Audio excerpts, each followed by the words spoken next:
சூறை காற்றோடு அம்மனின் அருள் காற்றும் அரவணைக்கும் மாதம்தான் ஆடி மாதம். நம் முன்னோர்கள் எதை செஞ்சாலும் அதுக்கு பின்னாடி ஒரு காரணம் இருக்கும். மழைக்காலத்தோட துவக்கமான இந்த ஆடி மாசத்துல நல்ல மழை வேண்டியும் உடல் நலம் பெறவும் நோய்கள் பரவாமல் தடுக்கவும் நம் முன்னோர்கள் பல விழாக்களை ஆடி மாதத்துல கொண்டாடி அம்மனுக்கு வழிபாடு நடத்தினாங்க.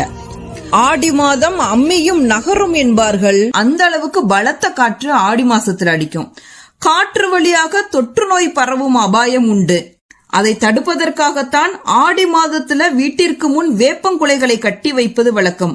வேப்ப இலை மிகப்பெரிய கிருமி நாசினி என்பதால் கிருமிகள் வீட்டில் வருவது தடுக்கப்படும். வேப்ப மரம் அம்மனின் அம்சமாக கருதப்படுகிறது. அம்பாள் தவம் செய்த மாதம் என்பதால் ஆடி மாத செவ்வாய் வெள்ளி கிழமைகளில் சிறப்பு பூஜைகள் நடத்தப்படுகின்றன. அம்மனுக்கு உகந்த மாதம், பெண்மை என்னும் சக்திக்கு பெருமை சேர்க்கும் மாதம் இந்த